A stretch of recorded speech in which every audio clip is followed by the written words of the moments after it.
ధర్మశాలలో RCB team రచ్చ చేసింది. Qualifier 1 మ్యాచ్లో గుజరాత్ టీంను మామూలుగా ఓడించలేదు, చిత్తుగా ఓడించేశారు. అసలు చరిత్ర చించేస్తూ రికార్డులు తొలిచేస్తూ ఏమన్నా పెర్ఫార్మెన్స్ ఇచ్చారు.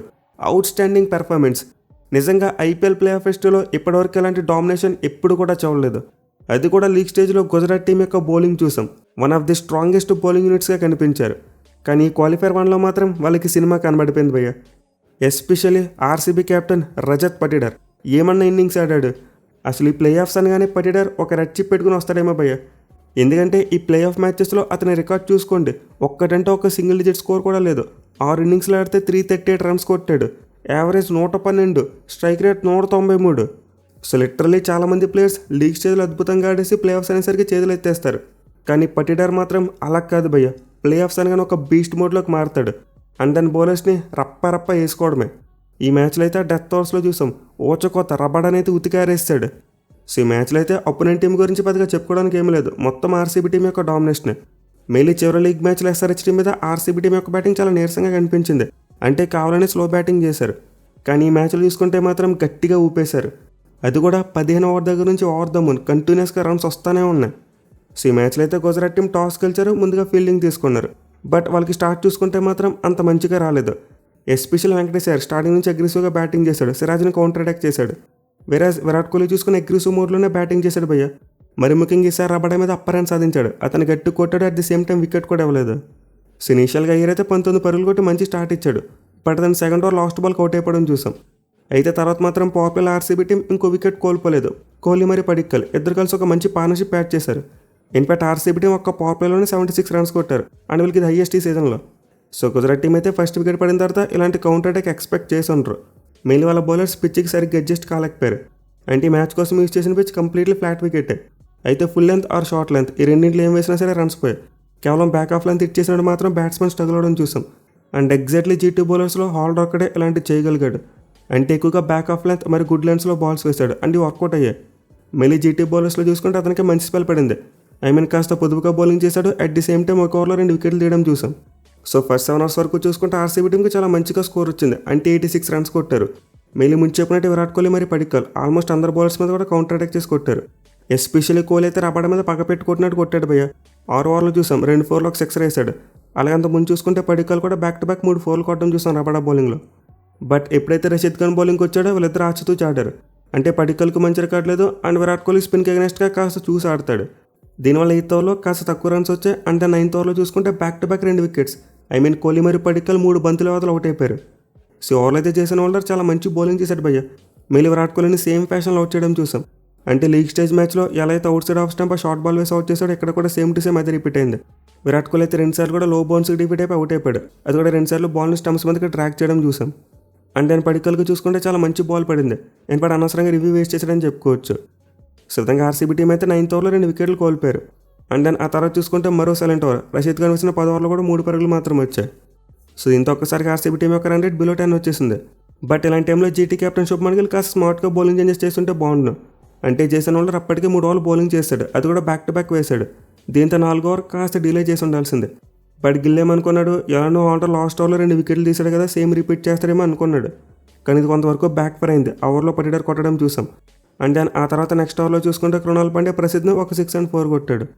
సో దీంతో మళ్ళీ ఆర్సీబీ టీంకి మూమెంటం దొరికినట్టే అనిపించింది. బట్ అగైన్ 13వ ఓవర్ కుల్వంత్ కేజ్రీవాల్ అద్భుతంగా వేశాడు. ఈ మ్యాచ్లో అర్షద్ ఖాన్కు ఇంజరీ ప్రాబ్లం ఉందంట, దానివల్ల ఈ బౌలర్ని తీసుకొచ్చారు. అండ్ ఇతనైతే ఫస్ట్ ఓవర్ చాలా మంచిగా వేశాడు, 3 పరుగులు మాత్రం ఇచ్చాడు. ఇన్ఫాక్ట్ దీని కారణంగా ఆర్సీబీ టీం నెక్స్ట్ ఓవర్లో కాస్త పానిక్ అవడం చూసాం. అంటే పటిడార్ గుడ్ బాల్స్ని కూడా భారీ షాట్స్ కొట్టడానికి వెళ్ళిపోయాడు. ఇన్ఫాక్ట్ 2 లైఫ్స్ వచ్చాయి 14వ ఓవర్లో. సో ముందైతే ఫస్ట్ బాల్కి వికెట్ కీపర్ పైనుంచి బాల్ లేచింది, బట్ దీన్ని సరిగ్గా గ్రాప్ చేయలేకపోయారు. అంటే కేజ్రీవాల్ బాల్ కోసం వెళ్ళాడు, అలాగే బట్లర్ కూడా వెళ్ళాడు. బట్ ఇద్దరు ఎవరు కూడా క్యాచ్ పట్టుకోలేకపోయారు, అండ్ ఇది ఒక ఆఫ్ ఛాన్స్ అని చెప్పుకోవచ్చు. అయితే తర్వాత చూసుకుంటే మాత్రం సేమ్ ఓవర్లో థర్డ్ బాల్కి మళ్ళీ ఇంకో ఛాన్స్ వచ్చింది. ఈసారి రబాడ్ ఒక క్యాచ్ను డ్రాప్ చేశాడు. అండ్ ఈ క్యాచ్ ప్రజెంట్ ఉన్న స్టాండర్డ్స్లో ఖచ్చితంగా తీసుకోవాల్సిన క్యాచ్. ఇన్ఫాక్ట్ ఈ క్యాచ్ కనుక పట్టుంటే మ్యాచ్ యొక్క పరిస్థితి కంప్లీట్లీ వేరేలా ఉండేది.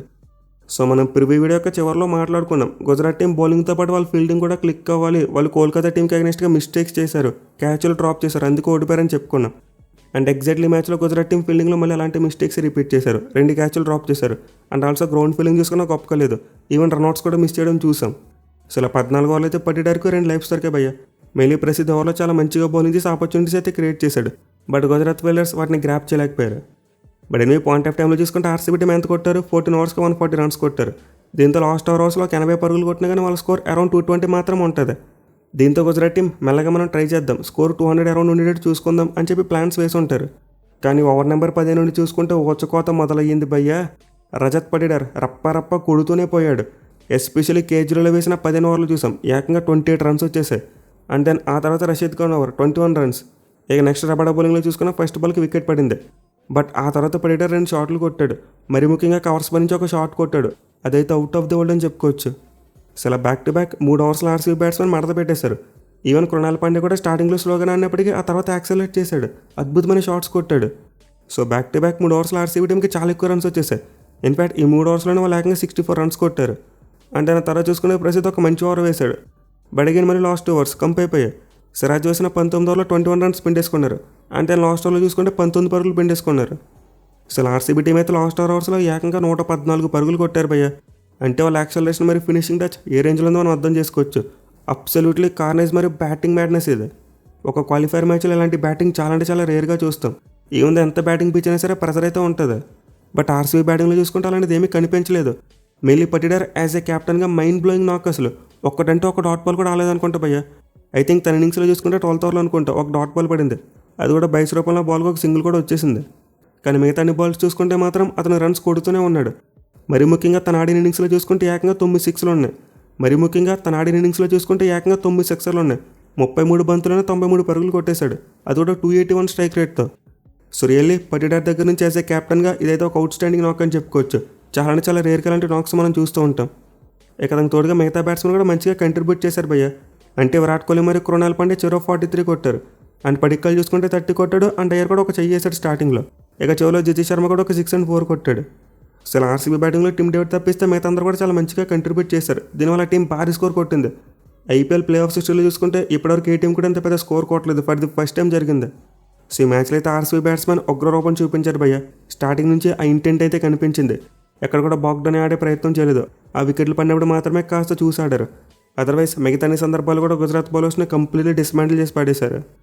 సో జీటీ బౌలింగ్లో చూసుకుంటే ముందు చెప్పినట్టు హోల్డర్ మంచి స్పెల్ వేశాడు. 4 ఓవర్స్కి 39 మాత్రమే ఇచ్చి 2 వికెట్స్ తీసుకున్నాడు. కానీ మిగతా బౌలర్స్ అందరూ కూడా చాలా అంటే చాలా దారుణంగా పరుగులు ఇచ్చేశారు. సిరాజ్ 3 ఓవర్లకి 46, రబడా 4 ఓవర్లకి 54, రషీద్ ఖాన్ 3 ఓవర్లకి 29, ప్రసిద్ధి కృష్ణ 4 ఓవర్లకి 53, కుల్వంత్ కేజ్రీవాల్ 2 ఓవర్లకి 31. అసలు జీటీ బౌలింగ్ అయితే ఈ మ్యాచ్లో చిన్న భిన్నం అయిపోయింది. అయితే వాళ్ళకి ముందు చెప్పినట్టు ఫీల్డింగ్ కూడా చాలా బ్యాక్ ఫైర్ అయిపోయావు. వాళ్ళు కనుక ఫీల్డింగ్ మంచిగా చేసి క్యాచ్లు బాగా పట్టుకుని ఉంటే ఆర్సీబీ టీం ఇంకా తక్కువ కట్టడి చేసి ఉండేవారు. పర్టికులర్గా తమ చివరి లీగ్ మ్యాచ్లో సీఎస్కే టీంకి అగైనెస్ట్గా ఇలాంటిదే చేశారు. అంటే క్యాచ్లు అవి బాగా తీసుకుని సీఎస్కే టీంని మంచిగా కట్టడి చేశారు. కానీ ఈ మ్యాచ్లో చూసుకుంటే మాత్రం కోల్కతా టీంకి అగైనెస్ట్గా ఎలాంటి మిస్టేక్లు చేశారో సేమ్ అవే రిపీట్ చేశారు. అందువల్ల వాళ్ళు భారీ స్కోర్ సమర్పించుకున్నారు. ఈ మ్యాచ్లో ఓడిపోవాల్సి వచ్చింది. సో చేజింగ్లో అయితే ఇట్స్ ప్యూర్ 1-sided గేమ్. అంటే గుజరాత్ టీం ఎక్కడ కూడా టార్గెట్ను కొట్టేలా కనిపించలేదు. ఇన్ఫ్యాక్ట్ వాళ్ళు పవర్ ప్లే లోపల 5 వికెట్లు కోల్పోయారు భయ్య. వాళ్ళకి ఐపీఎల్ చరిత్రలో ఫస్ట్ టైం ఇలా జరిగింది. అంటే గుజరాత్ టీం ఇప్పటివరకు ఎప్పుడు కూడా పవర్ ప్లేలో 5 వికెట్లు కోల్పోలేదు. ఫర్ ది ఫస్ట్ టైం కోల్పోయారు. సో లిటరల్ ఎంత పెద్ద టార్గెట్ చూసిన తర్వాత ఏ టీం అయినా సరే కంగారు పడుతుంది. అండ్ ఎగ్జాక్ట్లీ జీటీ బ్యాటింగ్లో కూడా ఆ కంగారు కనిపించింది. మరి ముఖ్యంగా సుదర్శన్ అన్లక్కీగా హిట్ వికెట్గా అవుట్ అయిపోయాడు. అండ్ దెన్ ఆ తర్వాత చూసుకుంటే భువనేశ్వర్ కుమార్ అసలు ఏమన్నా బాల్ వేసాడు గిలికి. ఎందుకంటే మనం మీ బ్యాట్ల గురించి కూడా మాట్లాడుకున్నాం. భూవీకి చాలా మంచి రికార్డు ఉందని చెప్పి. అండ్ ఎగ్జాక్ట్లీ భూవీ మరోసారి గిల్ మీద అప్పర్ హ్యాండ్ సాధించాడు. ఇక తర్వాత చూసుకుంటే బట్లర్ క్యాజువల్వుడ్కి ఒక మంచి కాంపిటీషన్ చూసాం. అంటే బట్లర్ టపటపా ఒక 4, 6, 4 కొట్టేశాడు. అయితే వెంటనే హ్యాజల్వుడ్ కంబ్యాక్ తీసి నెక్స్ట్ బాల్కి వికెట్ తీశాడు. అది కూడా బట్లర్ని క్లీన్ బౌల్ చేశాడు. సో వికెట్ తీసుకున్న తర్వాత హ్యాజల్వుడ్ యొక్క సెలబ్రేషన్ బట్టి మనం అర్థం చేసుకోవచ్చు. ఒక బౌలర్ వరుసగా బౌండరీస్ కొట్టించుకున్న నెక్స్ట్ బాల్కి బ్యాట్స్మెన్ క్లీన్ బౌల్ చేస్తే ఆ ఫీల్ వేరేలా ఉంటుంది. ఇక నెక్స్ట్ ఆ తర్వాత చూసుకుంటే రసిక్ దర్శనం మైండ్ బ్లోయింగ్ 6th ఓవర్ వేయడం చూసాం. 2 వికెట్లు తీసాడు. అట్ ది సేమ్ టైం ఒక రన్ కూడా అవ్వలేదు. సొంతంగా పవర్ ప్లే ఆర్సీబీ టీం 5 వికెట్లు తీశారు. Gujarat team 51 for 5. అండ్ ఈ పాయింట్ ఆఫ్ టైంలో చూసుకుంటే వాళ్ళు 100 అయినా కొడతారు, ఆల్అౌట్ అయిపోతారేమో అనిపించింది. మళ్ళీ ఈ మ్యాచ్లో జీటీ బౌలింగ్కి ఆర్సీబీ బౌలింగ్కి డిఫరెన్స్ ఏంటంటే డిసిప్లిన్ అని చెప్పుకోవచ్చు భయ్య. అంటే సరైన లైన్ అండ్ లెంత్లో పెట్టడం చూసాం. అంటే ఆర్సీబీ బౌలర్స్ ఆ ప్రాపర్ లైన్ అండ్ లెంత్ వేశారు. Especially the god Bhuvneshwar Kumar మరోసారి మైండ్ బ్లోయింగ్ స్పెల్ వేశాడు. సో జీటీ బ్యాటింగ్లో అయితే కేవలం తివాతియా మాత్రం నిలబడ్డాడు భయ్య. అంటే ఒక ఎండ్లో వికెట్లు పడిపోతున్న అతను మాత్రం ఒక మంచి ఇన్నింగ్స్ ఆడాడు. 43 బాల్స్కి 68 రన్స్ కొట్టాడు. ఇన్ఫాక్ట్ అతని బ్యాటింగ్ కారణంగానే గుజరాత్ టీం 162 అయినా కొట్టింది. లేకపోతే 100 లోపల చాప చుట్టేసేవారు. బట్ ఎన్నో గుజరాత్ టీం ఎప్పుడైతే టాప్ ఆర్డర్ వికెట్లు కోల్పోయారు అప్పుడే మ్యాచ్ అయిపోయింది భయ్య. ఇంకా తర్వాత ఫార్మాలిటీస్ మాత్రమే మిగిలే. లక్కీగా తివాతియా 20th ఓవర్ వరకు మ్యాచ్ని పట్టుకెళ్ళగలిగాడు. అదర్వైజ్ ఇంకా ఎల్లిగానే మ్యాచ్ అయిపోయి ఉండేది. సో ఆర్సీబీ టీం అయితే గుజరాత్ టీంను 162 పరుగులు ఆల్అౌట్ చేసి పడేశారు. దీంతో వాళ్ళు 92 పరుగుల భారీ మ్యాచ్తో మ్యాచ్ గెలిచారు. ఇన్ఫ్యాక్ట్ ఐపీఎల్ ప్లే ఆఫ్ హిస్టరీలో చూసుకుంటే ఇది సెకండ్ బిగ్గెస్ట్ విక్టరీ. అలాగే విజయంతో RCB team back to back ఫైనల్స్కి వెళ్ళారు భయ్య. సో ఆర్సీబీ టీం కంటే ముందు ఇలాంటి అంతా కేవలం ఐపీఎల్ 3 టీములు మాత్రమే చేశాయి. అంటే CSK team back to back 3 సార్లు ఫైనల్స్కి వెళ్ళారు. వేరే తర్వాత ఎంఐ మరియు జీటీ ఈ రెండు జట్లు ఒక్కోసారి ఫైనల్స్కి వెళ్ళే బ్యాక్ టు బ్యాక్. అండ్ ఇప్పుడు చూసుకుంటే RCB team back to back ఫైనల్స్కి వచ్చారు. అసలు ఈ మ్యాచ్లో అయితే ఆర్సీబీ టీం చాలా రికార్డులు బ్రేక్ చేశారు భయ్య. మళ్ళీ ఈ మ్యాచ్లో వాళ్ళ బౌలర్స్ చాలా మంచి కంబ్యాక్ ఇచ్చారని చెప్పుకోవచ్చు. ఎస్ఆర్హెచ్ టీం మీద భారీ స్కోర్ సమర్పించుకున్న తర్వాత ఈ మ్యాచ్లో చాలా మంచిగా వేశారు. పర్టికులర్గా the man Bhuvneshwar Kumar mind blowing spell 4 ఓవర్స్కి 28 రన్స్ మాత్రం ఇచ్చి 2 వికెట్స్ తీసుకున్నాడు. అండ్ రసిక్దార్ సలాం చూసుకుని అతను కూడా ఎక్సలెంట్ స్పెల్ వేశాడు. 3 ఓవర్స్ వేసి 24 రన్స్ మాత్రం ఇచ్చి 2 వికెట్స్ తీసుకున్నాడు. ఈవెన్ కృణాల్ పాండ్యా దగ్గర నుంచి కూడా ఎక్సలెంట్ స్పెల్ చూసాం. 16 పరుగులు మాత్రం ఇచ్చి 2 వికెట్లు తీసుకున్నాడు. ఇక డఫీ మరి యాజ్లోటి కాస్త రన్స్ వెళ్ళినప్పటికీ వీళ్ళు కూడా వికెట్లు తీసుకున్నారు. పర్టికులర్గా జాకబ్ డఫీ 3 వికెట్లు తీశాడు. అసలు ఓవరాల్గా ఆర్సీబీ బౌలర్స్ అందరూ కూడా వికెట్స్ పడ్డాయి. అండ్ ఆల్సో వాళ్ళ ఫీల్డింగ్ మంచిగా ఉంది. ఈవెన్ క్యాప్టెన్సీ కూడా సూపర్ అని చెప్పుకోవచ్చు. ఏదైనా చిన్న గ్యాంబ్లింగ్ ఉందంటే ఫస్ట్ ఓవర్ డఫీకి ఇచ్చాడు, కొంతవరకు బ్యాక్ ఫైర్ అయింది. నేనైతే భూవీకి ఇస్తాడేమో అనుకున్నా. బట్ నేను ఓవరాల్గా చూసుకుంటే ఆర్సీబీ టీం గుజరాత్ టీంని కంప్లీట్లో అవుట్ ప్లే చేసి పడేశారు. Mind blowing performance. అన్ని డిపార్ట్మెంట్స్లో కూడా గుజరాత్ టీం చిత్తు అయిపోయింది. ఇన్ఫాక్ట్ ఈ ఘోర పరాజయం ఇప్పుడు వాళ్ళ క్వాలిఫైర్ టూలో కూడా వెంటాడుతుంది. అంటే వాళ్ళ మైండ్ సెట్ చాలా డిస్టర్బ్ అయిపోద్ది. మీలా క్యాచింగ్ అయితే మరోసారి వాళ్ళకి బాగా దెబ్బేసింది భయ్య. శుభ్మన్ గిల్ కూడా ఇదే చెప్పాడు మ్యాచ్ అయిపోయిన తర్వాత. మా ఫీల్డింగ్ అంత గొప్పగా లేదు, అలాగే బౌలింగ్ కూడా సరిగ్గా వెళ్ళకపోమని చెప్పాడు. అండ్ నేను బ్యాటింగ్ విషయానికి వస్తే ఆబ్వియస్లీ పెద్ద స్కోర్ కాబట్టి అందుకోలేకపోయారు. గుజరాత్ టీం అరౌండ్ 200 టార్గెట్స్ మాత్రమే కంఫర్టబుల్గా చేయగలుగుతుంది. అందుకంటే పెద్ద టార్గెట్స్ అయితే వాళ్ళకి చాలా కష్టమైన విషయం. So for the first time ఈ రెండు జట్ల మధ్య జరిగిన మ్యాచెస్లో చేజింగ్ చేసిన టీం ఓడిపోయింది. మనం ప్రివ్యూలో మాట్లాడుకున్నాం దీని గురించి. ప్రీవియస్ 8 ఒకేషన్స్లో కూడా చేజింగ్ చేసిన టీమ్సే గెలిచాయి. కానీ ఈ మ్యాచ్లో చూసుకుంటే ఆర్సీబీ టీం ఆ స్ట్రీక్ అండ్ వేస్తుంది. అది కూడా చాలా ఘోరంగా గుజరాత్ టీం ఓడించేశారు. సో లెట్స్ సీ ఓటమి నుండి గుజరాత్ టీం క్వాలిఫైర్ టూలో ఎలా కంబ్యాక్ చేస్తారో చూద్దాం. ఇక మ్యాచ్ తర్వాత క్యాప్స్ చూసుకుంటే ఆరెంజ్ క్యాప్లో ఎలాంటి మార్పు లేదు, సుదర్శన్ దగ్గర ఉంది. బట్ పర్పుల్ క్యాప్ విషయానికి వస్తే మాత్రం ఫస్ట్ హాఫ్ తర్వాత రబాడా దగ్గరికి వెళ్ళింది. కానీ అగైన్ భువనేశ్వర్ కుమార్ మళ్ళీ తను లాగేసుకున్నాడు. 26 వికెట్స్తో టాప్ ప్లేస్కి వచ్చేసాడు. సో ఈ క్వాలిఫైర్ 1 మ్యాచ్లో అయితే 1 సైడ్ డామినేషన్ చూసాం. మరి ఈరోజు ఎలిమినేటర్ మ్యాచ్లో ఏమవుతుంది, ఏ టీం డామినేట్ చేస్తారు, మనమైతే క్లియర్గా ప్రివ్యూలో మాట్లాడుకుందాం. Thank you for watching. Have a nice day.